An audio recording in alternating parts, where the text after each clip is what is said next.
If you want access to bonus episodes, reading lists for every series of Empire, a chat community, discounts for all the books mentioned in the week's podcast, ad-free listening, and a weekly newsletter, sign up to Empire Club at www.empirepoduk.com.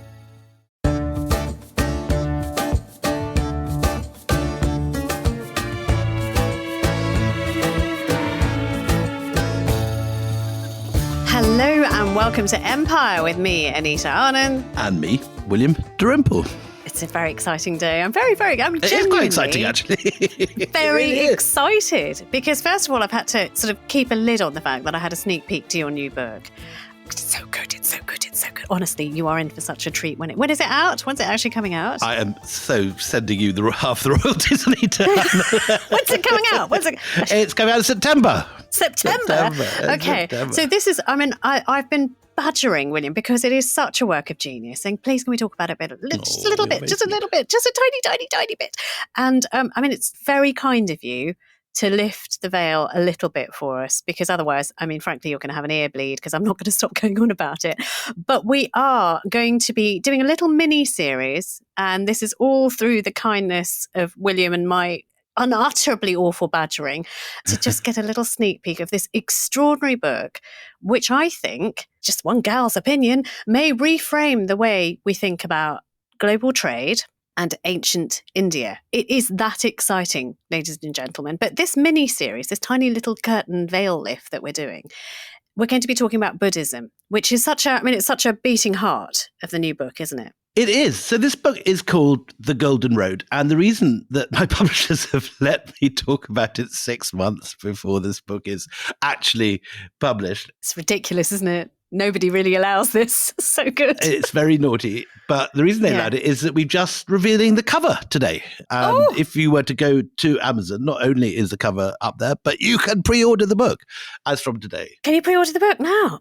So looking at it now, it is, well, first of all, William Dalrymple. Very good. We know that's the right book. A superb historian with a visceral understanding of India. That's just one of the accolades and one of the many that this book is going to get and has already got. But this is a picture, where does it date from? It's a circular road, or a depiction of a road with people's houses inside it and on top of it, and sort of these what look like ancient Indian miniature people sitting either on the road or in the houses. What does it represent? So the cover design represents the ancient Indian conception of the world, which had Mount Meru at the center. And then is it 6 or 7 oceans radiating out from there, and all the different lands, and Jambudvipa, the land of the rose apple tree, in the center. So it's this particular thing is a Jain cosmological map, but it shows how Indians conceived the world in the early centuries.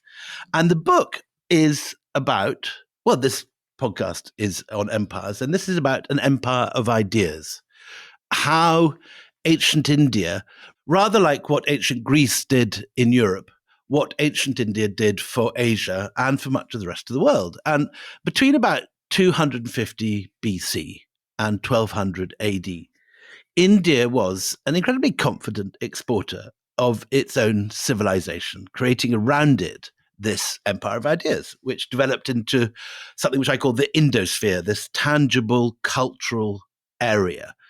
And from this, you get this massive transfer of Indian soft power in religion, in art, in dance, in music, textiles, technology, maths, medicine, mythology, language, and literature. When it comes to language, just to give us a little bit of an idea of how, this spread through the bloodstream, are we talking about Sanskrit? Because there is a wonderful way that Sanskrit was described in your book, that the language of the gods in the world of men. Is that the blood through which it's carried? That's not me, actually. That is borrowed from a wonderful scholar called Sheldon Pollock. And that's how he describes Sanskrit in one of his extraordinary books. But this idea that there's this cosmopolis, as Pollock puts it, that stretches all the way from Kandahar in Afghanistan, which is the Sanskrit Gandhara, all the way through India, Burma, Thailand, Cambodia, right through to Singapore, which is the sort of Sanskrit Singapura.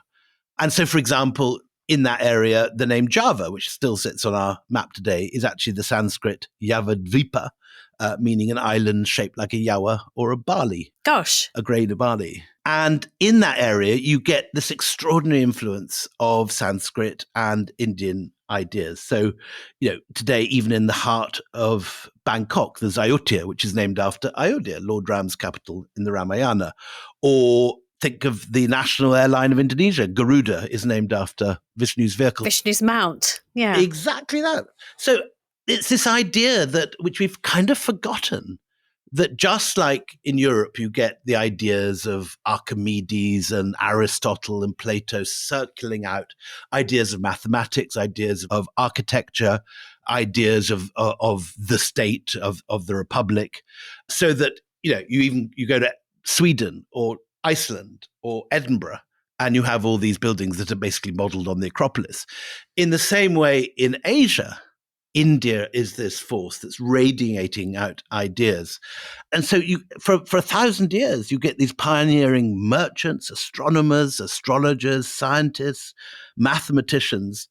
And in the forefront of this are all these Indic religions, Vedic, Shaivite, and Vaishnava Hinduism, and then all the different forms of Buddhism. Okay. So, we should explain that, Shaiva and Vaishnava, they're followers of Shiva, who is out of the triumvirate of Hindu gods, is the destroyer. He does Lord of the Dance, Nataraja, that's sort of one of the three. You've got Vishnu, who is the man who perpetuates life, and he has this spinning chakra on his finger. Brahma, who is the creator, who carries a lotus on his hand. Can I just say, when you're listing all of those things, I'm just trying to get them all in. You're saying what mathematics, sculpture, medicine, astronomy, astrology. You do sound like a goodness gracious me sketch where everything is Indian. It's Sanjeev Bhaskar again. Royal family. Hello, Indian. Sanjeev. Hi, Sanjeev. Indian. But you are crediting India with an awful lot. And what did you do to kind of establish those things? So I think the Sanjeev Bhaskar sketch comes from the frustration of Indians who know, for example, that the number system that we all use, that everyone in Europe calls Arabic numbers, in fact, originates in India. Indians know that half the world's population today live in areas where Indian ideas of religion and culture were once dominant. If you think of Buddhism as an Indian religious system, which takes over not just China and becomes, for various points in history, the principal religion in China, but also takes over great swathes of Southeast Asia. The fact that the largest Hindu temple in the world is in Cambodia, Angkor Wat, the only temple you can see from space because it's so enormous. It's a kilometer wide. And so I put together all these different things that, in a sense, everyone's always known about. They've been hiding in plain sight and connecting, for example, the Buddhism of Sri Lanka, China, Korea, and Japan, the Sanskrit place names of Burma and Thailand, the murals and sculptures of the Ramayana and the Mahabharata that you see in Laos or Cambodia, or the Hindu rituals that you see in the temples of Bali. And I'm talking about this whole area, this Indosphere, and the trade routes that linked it, which I call the Golden Road, of the title of the book. The Golden Road is, first of all, a beautiful title, and also, this golden thread that links all these thoughts to this very ancient history. Just on that, the Thailand thing, even to people who are Indian and who get it drilled into their heads that, probably everything is Indian, like, me as a parent. Royal family. Indian. My son was in Thailand and he came home and he was just completely wide-eyed. He said, "Mummy, they've got all of the pictures of the Ramayana. They've got all these sculptures of Lord Rama and Lakshman," and he recognized them, but was just astonished to find them in a country that you don't expect to find them. Exactly. No. Yeah. And there was, not a Hindu country in his mind at all. Maybe just say one other thing, that what I think in ancient Greece and ancient India have in common, and these are ideas that we're so familiar with for Greece, for Europe. The idea that these countries come up very early with a set of profound answers to the big questions of what the world is, how it operates, why we are here, and how we should live our lives. And India comes up with its own set of answers for this, which not only, take over through Buddhism, China and Southeast Asia, but spread out over a vast area. So that today, anyone that's looking at this through a mobile phone, just look at the keys in front of you. Those are numerals developed in Ashoka's India, transformed in their passage through Europe. But anyway, so it's replacing ancient India in the heart of our thoughts as the engine, a cultural engine in the early classical world. Something that's really been forgotten, not in India, but in Europe and much of the West. So this book is an attempt to set the balance right again. If my dad was still alive today, this would be his favourite podcast. it would be on the shelf marked, "I told you so," on which he had many exhibits, but this would be the number one. Let's start with something that we desperately need at the moment. You know, you're saying about a philosophy and a way, an ideology, a way of living your life. I mean, God knows we could do with some peace right now. The world has never felt more turbulent and dreadful. It does feel very, very turbulent at the moment, doesn't it? It really does. Doesn't it? Yeah. So, I mean, Buddhism, let's go back and back. Buddhism has always been equated with peace. So, I mean, where does that all begin? So I think what I'd love to do in the next 5 episodes is really just trace this one thread of the 3 main threads in the book. The 3 stories I turn this book are one is the spread of Buddhism, secondly, the spread of Hinduism to Southeast Asia, and thirdly, the spread of Indian numbers and mathematics to the West.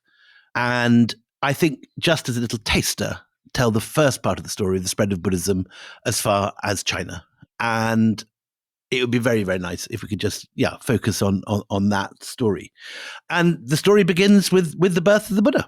So we're talking 5th century BC? Is that the time scale that we're thinking of? Still disputed, and there are various different theories, but now the weight of evidence does seem, to point to the 5th century BC, which incidentally is the same sort of time as probably Confucius is writing in China and Zoroaster is coming up with his ideas in Persia. So this is one of those moments in human history when suddenly ideas are changing across the board and people are coming up with new ways of looking at the world and new ways of understanding how to live it. And in India in particular, this is a world going through rapid religious and philosophical change, partly due to the new technologies which have emerged, particularly the iron plough and improved weaponry, which leads to a dramatic shift in the way people live, transforming Indian society from a kind of wandering nomad pastoralism to settled farming, and with it the rise of cities,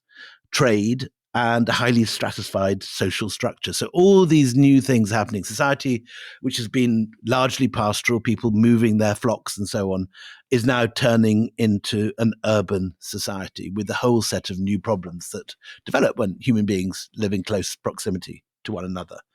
And you have rapid religious change at the same time provoked by this rapid social change.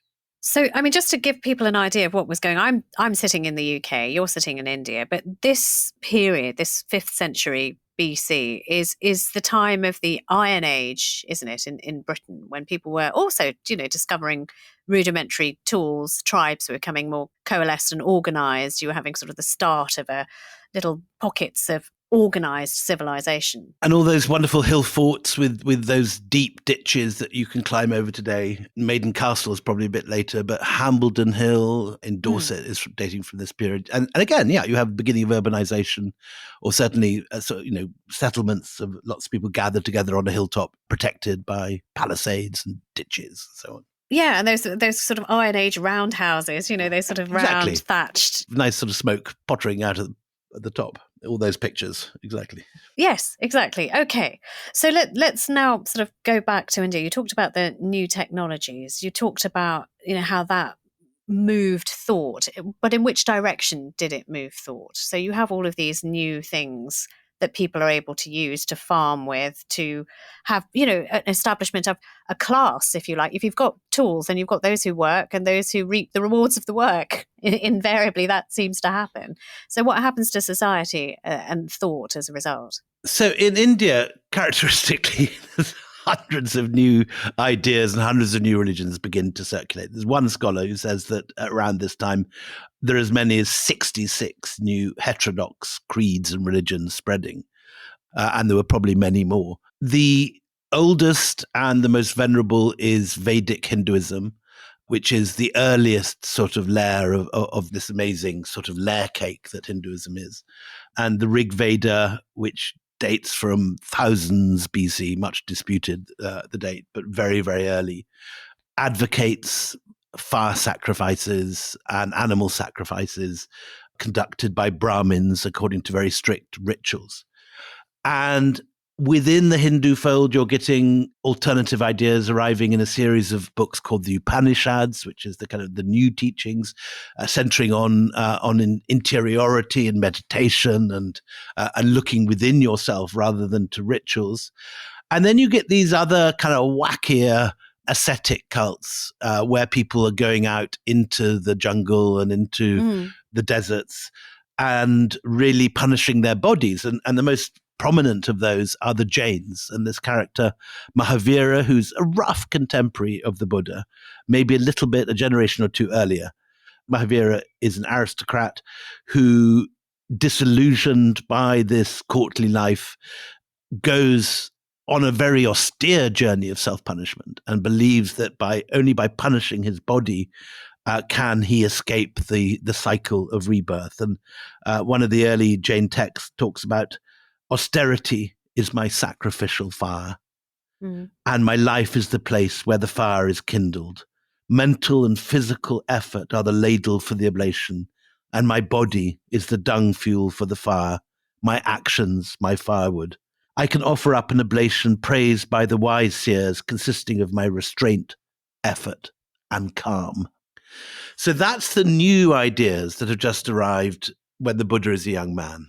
The name Buddha will be familiar around the world because, Mahavira maybe less so. But if you travel around India to Jain temples are often enormous and very gorgeous, beautiful. But you'll have this statue of a youth bare-chested. I mean, he's normally a youth bare-chested, cross-legged, Mahavira, the perfect specimen of humanity.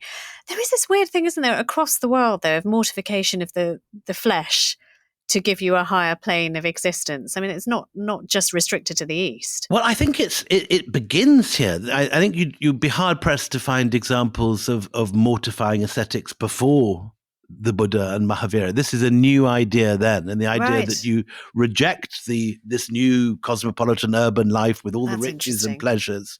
And in a sense, you have to have those pleasures and that sophistication for rejecting it to be possible, if you see what I mean. You need one to have the other. And the Buddha is, like Mahavira, the founder of the Jains, a young prince named Siddharta Gautama Sakyamuni. And Sakyamuni means of the Sakya clan, which is cousins of the Scythians who we met in our Persian series. Do you remember Cyrus chasing off into the steppe and being killed by the Scythians? Well, another branch of the Scythians comes to India and settles down beside the Ganges. And it is from a particular clan of the Sakyas who run a small kingdom called Kapilavastu on the border of India and Nepal in the 5th century BC that this extraordinary young man is born. And also, always depicted the young Buddha as the perfect youth, much like the figures of Mahavir that you see around India and beyond. He's accomplished, he's clever, he's beautiful, he has everything going for him. But for him, it is kind of, when do we start realizing that it's not enough to have all of these trappings? So again, this is that famous thing, the 30-year-old youth, whether it's Jesus or so on. We know that the Buddha, Gautama, was a young prince at the age of 29 when he becomes disillusioned with his cosseted life in the palace. And aided by a faithful servant, he breaks out. And his father has done his best to keep him away from the awful things of reality. And so when he leaves the palace with the servant, he encounters for the first time, at least in the mythology of this story, suffering, old age, disease, and death, things that everyone has made sure he never sees. The story's always told there's a high wall around the palace and he can't see over the wall. Sometimes, but when these stories are told in folklore ways, that he hears the sound of crying, but he doesn't know what it is because he's never seen pain or, he's that insulated by the high wall. But then at 29, he goes across over the wall. What effect does it have on him? What does it do to him? So he's distraught and suddenly disillusioned with his comfortable and privileged life. And he abandons both his father's kingdom and his pregnant wife, which is a thing that we find a bit difficult today to stomach when you think about it. And he sets off on this lonely quest to understand the roots of suffering in an attempt to see if he can escape it. And that is the thing that propels him, this idea of escaping suffering. How do you avoid suffering in this world? And he starts off by following the path set by Mahavira and other Hindu ascetics, renouncing worldly attachments, retreating to the wilderness, adopting the life of a wandering yogi under the tutelage of a whole variety of different teachers. And he tries this path of extreme asceticism and rigorous penance. My body became extremely lean, said the Buddha, according to one early account of his life. When I thought I would touch the skin of my stomach, I actually took hold of my spine. It's a wonderful image. We've seen it. You and I were together. Do you remember when I think it was in Lahore. We've had the privilege of traveling around the famished Buddha, which is one of the most affecting statues I have ever seen in my life. So just to describe it to you. Gorgeous, but deeply disturbing. So if you're, one of the people who likes to Google while you listen, just look up the famished Buddha. But it is of a man, again, sitting cross-legged. He is so thin, you can make out every sinew and bone in his body. His eyes are hollowed out as if it's a death mask. And he's sitting in meditation. And that, corresponds to I touched my stomach and I thought of touching the skin on my stomach and I touched my spine. It's just one of the most extraordinary sculptures. That's 6th century AD. So it's 1,000 years after he actually performed this. Right. And it's in this wonderful half Roman, half Indian style made by Gandharan monks in the Himalayas in the 5th or 6th century AD. Possibly earlier. Some people say 3rd, 4th. But anyway, the early centuries AD. And the point of this, which is what some people don't understand, is that the Buddha's enlightenment comes not when he's starving himself, but when he accepts a spoonful of milky pudding offered to him by a devotee to rebuild his strength. And it's at that point that he realizes that he must follow what he calls the middle path, the way of moderation between extremes of self-torture and sensual indulgence, between worldliness and asceticism. And that also becomes a central tenet of Buddhism, even very modern monks. So it just so happens, right? I live in London, on the outskirts of London. One of my neighbours used to be a Buddhist monk. He sadly passed away. So this is in memory of my lovely, lovely friend Joe, who died. I've never heard this story. Yeah, no, Joe, amazing. So he was a fabulous florist in swinging 60s London, doing all the flowers for the Palladium. So, living the showbiz life. I mean, people like Yul Brynner were his best mate. And then suddenly he goes off, he discovers Buddhism.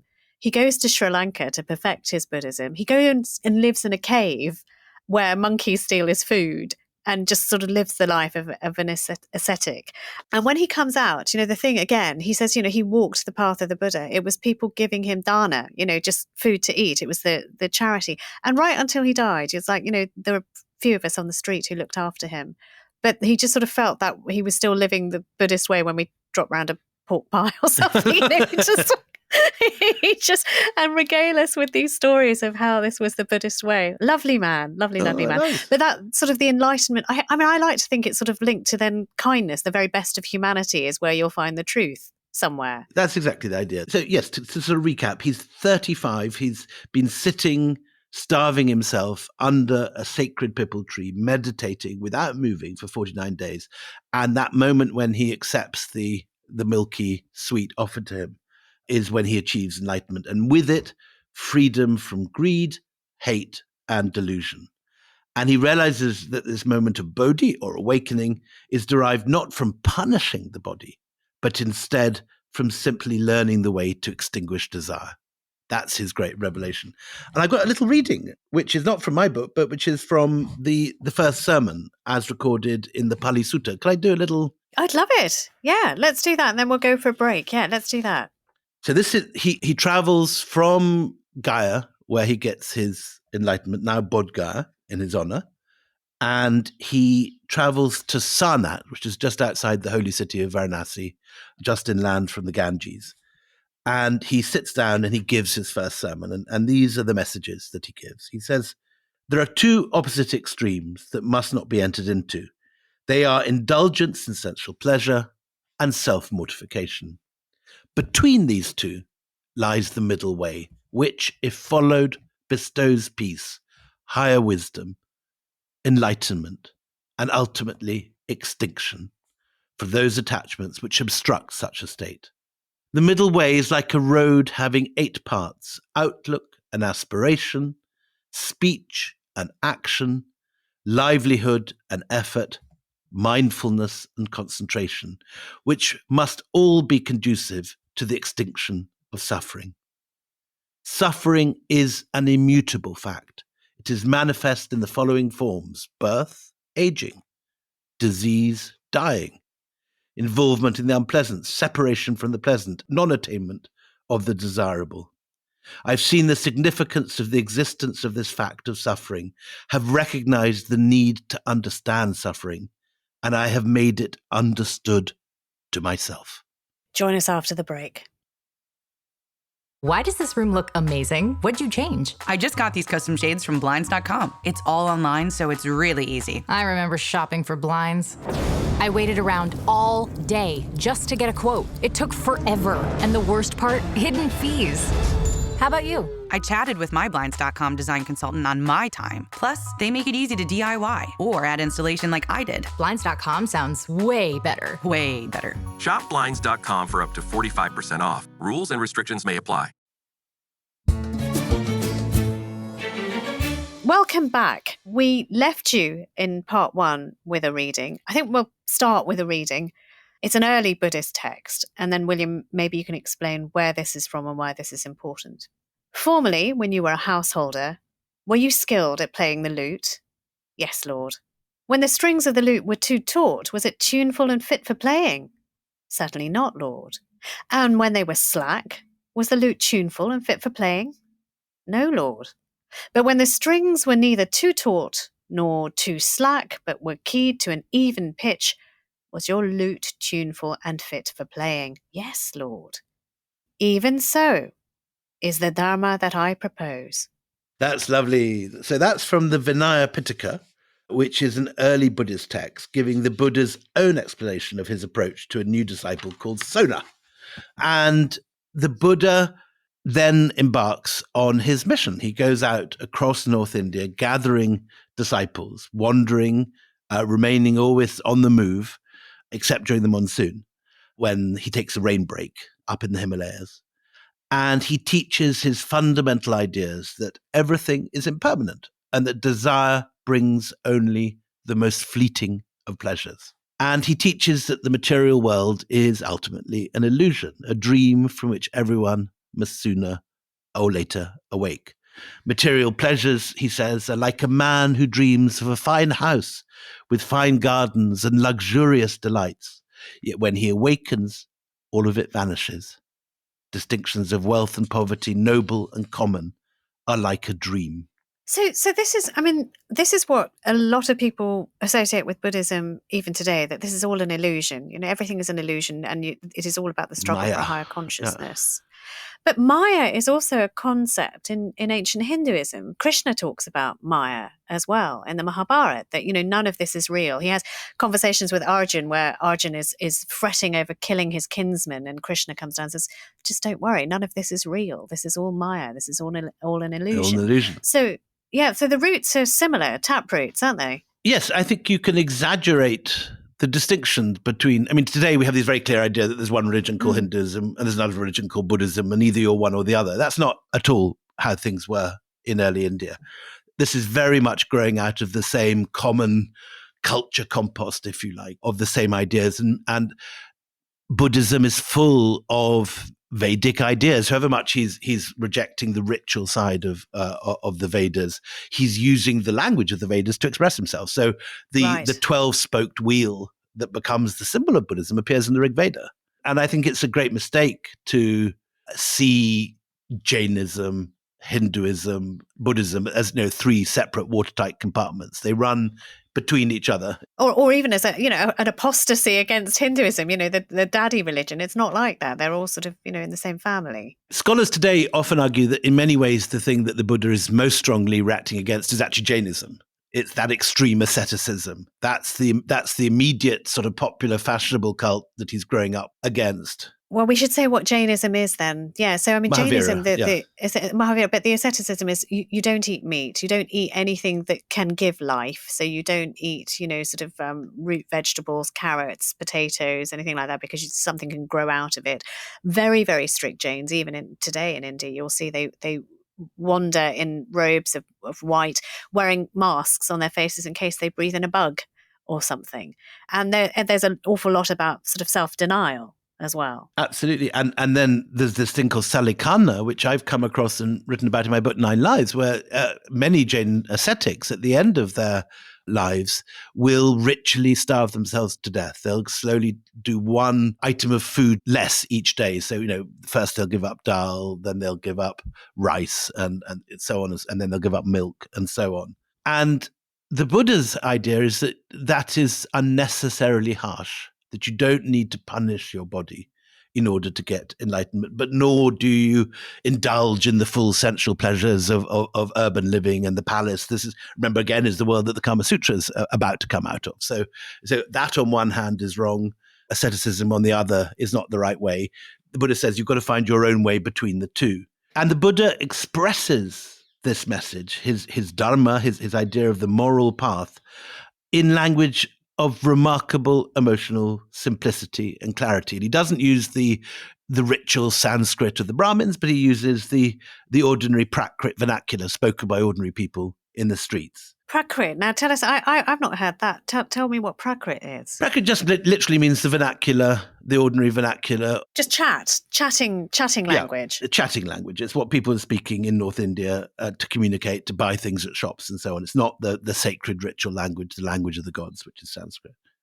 And his doctrine is at once a philosophy to live by and a method, a practical spiritual path of mental training and discipline that he assures his followers will free them from the pain inherent in existence. And what's unique about it is it's open to all. You don't have to be a Brahmin or don't have to be a fancy kshatriya or anything else. Anyone can take this path. It requires no priestly intervention, doesn't involve any rituals or sacrifices, and it only requires trust in the truths laid down by the Buddha and his monastic community. And following this path, he says, anyone can break free from the cycles of rebirth and the bonds of samsara, this idea that reincarnation goes on and on. And in this way, you can become enlightened, or as they say, obtain nirvana, which means simply a flame blown out by the wind.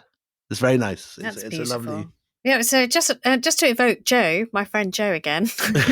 I love your friend Joe. I'm very sad I missed him. My friend Joe. You would have loved Joe. I would have. So, I used to ask him, what is the essential belief of your Buddhism? And he said, it's essentially, don't be a shit. That's it. And that's it. That is kind of it. Yeah. That's it. Which I could sign on to. Yeah. Be more Buddhist. Be more Joe. And it is, very simply, it's the first religion that is based on the idea of love, compassion, detachment. And kindness. Yeah. Kindness, non-violence, and also this intense meditation and personal self-discovery. And what's also new is the idea that it's based on personal merit, not birth. It doesn't matter if you're a Brahmin or what your class or caste is. And so he substitutes ethics for ritual and makes intention what you're intending to do, something intensely private that only you know, the final criteria for judging your value.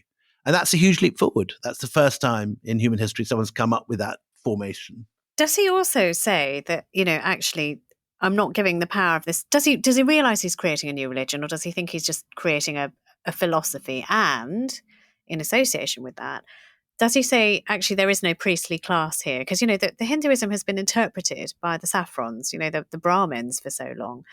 Is there that with Buddhism, or can anyone be a Buddhist? So the problem is, and in a sense, this is what complicates all this, is that unlike Christianity, where you're getting the first Christian texts about 30 years after the death of Jesus Christ, or Islam, where you're getting the first text within certainly 100 years written down, and some of these early manuscripts now. I think there's one in the University of Birmingham, which is a very, very early version of the Quran, which is much older than anyone realized.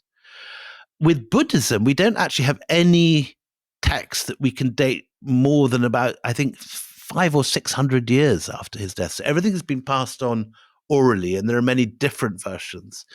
And the whole question of how far the Buddha saw himself as starting a new religion or just offering a reform of the existing one, these are all questions that's actually quite difficult to answer now.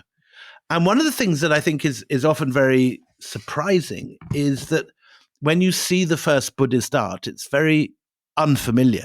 And if you go to the very first Buddhist monasteries, which are initially around the area where he lived, and there's no evidence that Buddhism spread beyond that Gangetic plain, the borders of Nepal and India, the area around Sarnath and Varanasi, that area, there's no real evidence that it spread for maybe 100 or 200 years from that area. And when we do start seeing early Buddhist monasteries and early Buddhist art, it's in a very unfamiliar form. First of all, you don't see the image of the Buddha at all. For the first 100 or 200 years of Buddhist art, the Buddha is symbolized by a turban or a throne or a flaming pillar. And what you do see, which again is very muddling for those who have this idea of this high philosophical Buddhism, is that it's often represented through the prism of pre-existing nature cults. So there are these cults of tree spirits called yakshas and yakshis hanging often very voluptuously from branches. There's the serpents and cobras who live in the waters, the nagas. And they are often depicted spreading their hood over the Buddha as he's meditating. You also get that in Jainism, the idea of a snake protecting the Tirthankaras when they're meditating. And so it's very difficult to tell exactly what the early Buddhists believed and what they didn't. We have very clear central message of compassion, love, the middle way, the middle path, not too much asceticism, not too much sensuality. But exactly what the Buddha was planning, was it his own religion or something quite different, is hard to say. And it's very exciting when I certainly love going to these very early Buddhist monasteries. When you go to the Western Ghats around Pune. Yeah. Do you remember I sent you those pictures from Bombay of that cave, which had been repaired? You went to see a whole load of very early Buddhist did. caves this Christmas, didn't you? Just this Christmas. And I mean, just to give you an idea of that sort of, the iconography in there. So this was a cave near a river. And as William explained, I think in a previous episode, but often these things, I think it was one of our extras actually, so people may not have heard it unless you're part of the club. So come and join the club because you hear all of these lovely extras. But, often near rivers or near coastlines, to export these ideas, the monks would build these monasteries or temples in caves. And this one had just beautiful carvings they look like dancing women, like the most beautiful, rounded hips, rounded bosoms, hands above their heads. And you can still see the whisper of them in the rock face. And then what happened? I mean, there's scenes from the Ramayana as well. I mean, absolutely. And there's a shiv. It looked like there was a shiv that was carved somewhere in the rock. So often these caves were shared, or the Buddhists would leave and the Hindus would come in afterwards. Sometimes there are gods which are shared. Sometimes there's successive owners with new religions. But what you definitely get is this idea that there's a whole world of animism in India. Even today, when you walk through villages, you see trees with threads around them and people worshipping ribbons the hung root, up, yeah. exactly the roots of a banyan tree and so on. Yeah. And that goes back to the very earliest times. And the very earliest art that we have from India shows these little tree shrines with people worshipping at them and looking for tree spirits. And that gets absorbed into early Buddhism. So what starts off probably as a very pure philosophical path soon absorbs spiritual beings like the Nagas and the Yakshas. And the idea is that these are potentially dangerous spirits, which the Buddha tames with his message.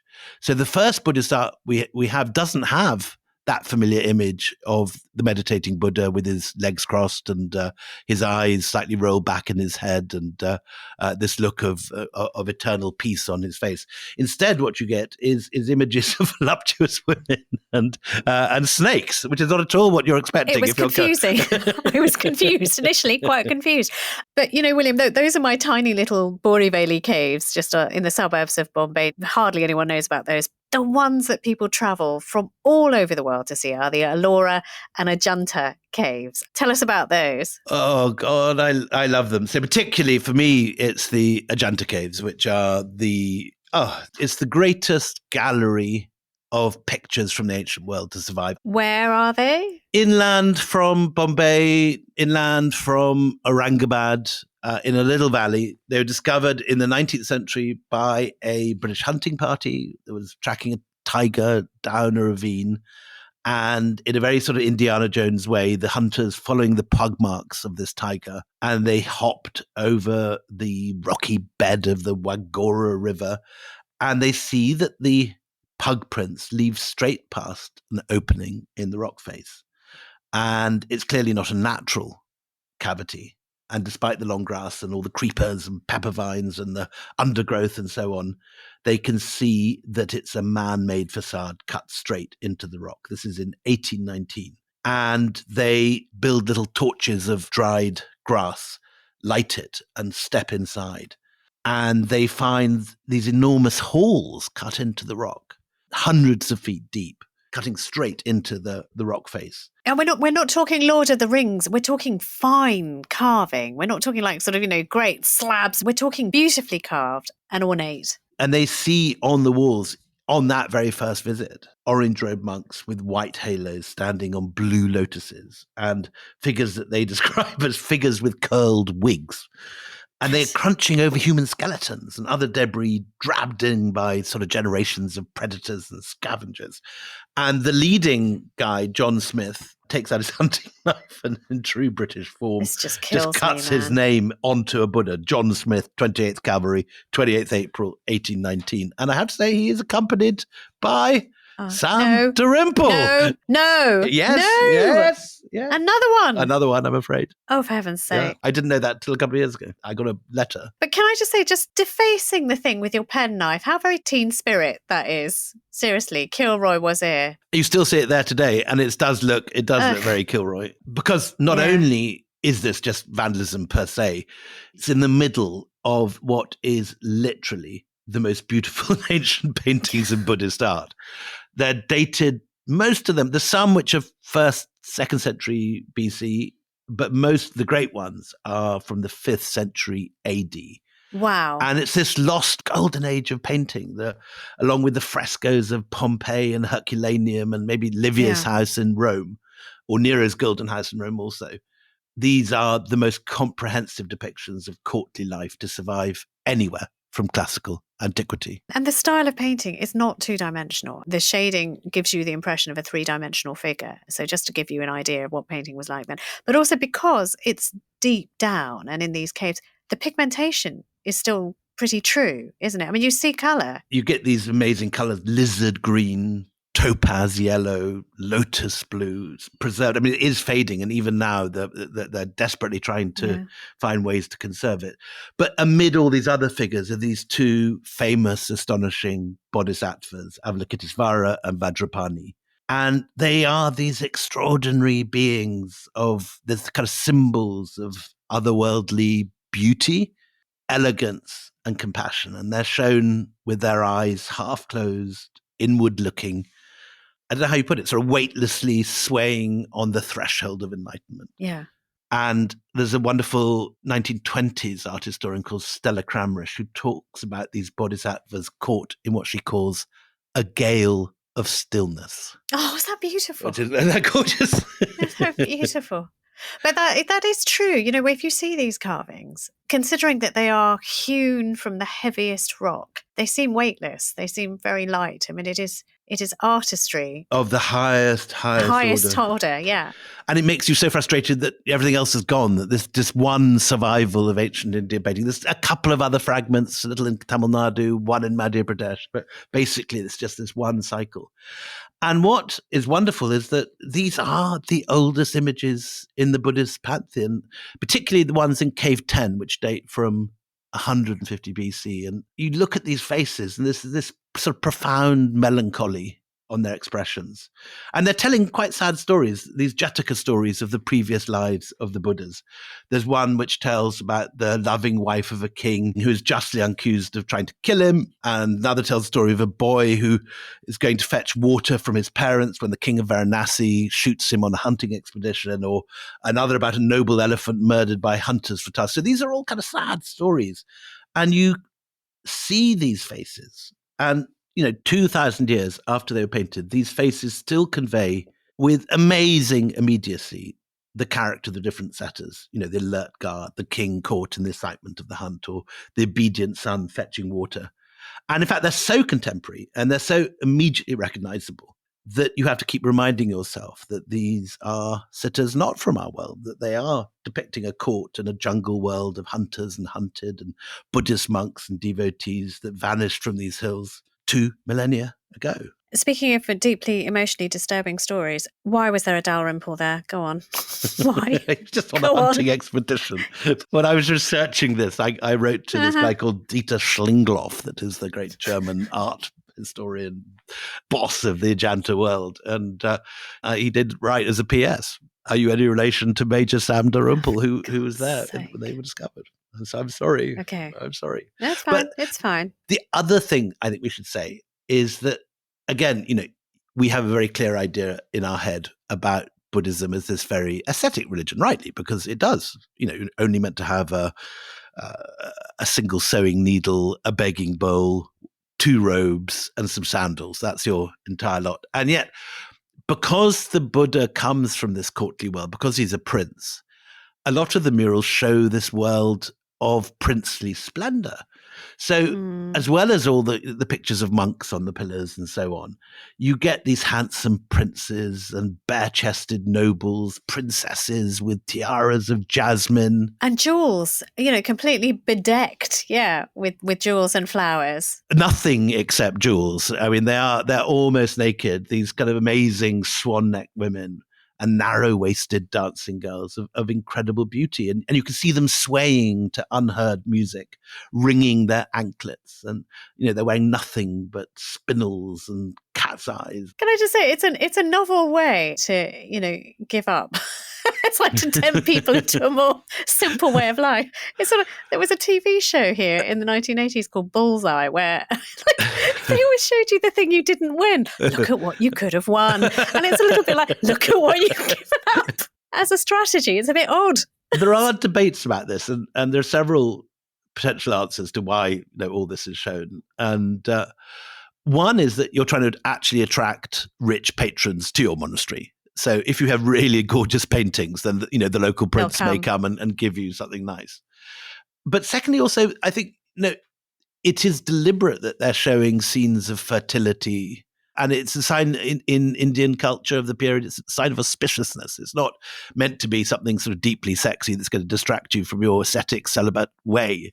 It's meant to be something which shows the goodness of the world. The other thing I should say is that what again is extraordinary and very interesting is we again think of Buddhism as being almost a sort of Marxist religion, in that you give up your gold and you embrace an ascetic ideal. And you live with a collective, a whole bunch of other Buddhists, But it's very clear from the beginning that the Buddhists were supported by the merchant classes, and that the patrons who are paying for these pictures and who are paying for the workmen and laborers to come and excavate these enormous halls into the mountainsides, that they are the merchant classes. And from the very beginning, Buddhism becomes a religion that promotes international trade.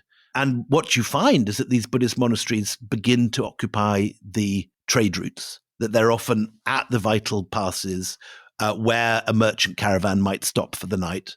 They have guest rooms for the merchants. And fairly early on, again, contrary to all our ideas, they begin lending money. So you get monks setting up copper mines, banks, cotton weaving by nuns, all sorts of stuff that you don't necessarily associate. And there in the frescoes in Ajanta are these international cast of merchants who are coming to visit. So you see Persians, Parthians, Scythians, Ethiopians, Egyptians, even Greeks and Romans in some of the pictures. And Even the pigments indicate these sort of international connections. The gorgeous blue is lapis lazuli from Badakhshan, from Afghanistan. And so the first caves at Ajanta are probably about 150 BC. The big ones are 600 AD. You're dealing with a world which is very international, very cosmopolitan, and which is propelled by merchants. Do we know, you say, the beginning of his life is shrouded in mystery. Do we know much about, towards the end of his life, what happens to him? So yes, I mean, he clearly becomes a big figure in a small area of India. There's a whole area around Bodh Gaya, around Sarnath, around the Ganges plains, which becomes partly Buddhist, and which Buddhist monks become part of the landscape alongside Jain monks, Hindus following various versions of the Vedas or the Upanishads, and other sects which have completely disappeared, like the Ajivakas, who are referred to in many early texts, but no longer exist at all. We don't even know what really they believed. And as I say, for the first 200 years, from about the 5th to the 3rd century BCE, Buddhism is almost completely invisible in the archaeological record. There are no inscriptions for 200 years. Not one Buddhist text survives from the period. And only a handful of early Buddhist sites show even the slightest sign of occupation. And those ones tend to be located in this same small area, northeast India, Nepal, bordering the Ganges, where the Buddha had lived and preached. But as we will discover in our next episode, this soon changes, because there is one particular devotee of the Buddha who comes to power. And that man is responsible 200 years later for taking Buddhism not just right across India and to Sri Lanka, but sending out missionaries all over the Middle East, as far as Libya. Gosh. Dun, dun, dun. That seems to be a required sound effect for that. Join us for the next in our mini-series. We're going to discuss, as William says, how Buddhism goes from India to the far reaches of the world. I mean, Libya, goodness sake. But if you can't wait to hear the episode and you just want to hear it all now, you can if you are a member of the Empire Club. A friend of the show you will become, and as a friend of the show, you can hear the whole Buddhism mini-series right here, right now. You just need to sign up on Apple Podcasts or go to empirepoduk.com and sign up over there. And Anita, before we go, I have a very, very important announcement. You can pre-order your copies of The Golden Road right now. And the links are in the show notes. But I want to give a special mention to the genuinely incredibly beautiful Waterston Special Edition with astonishing artwork, including on the spine and all over the kind of end papers. It just looks so beautiful. And that will be available on their website to order from Thursday, the 7th of March. Till then, though, it's goodbye from me, Anita Anand. And goodbye from me, William Drimple.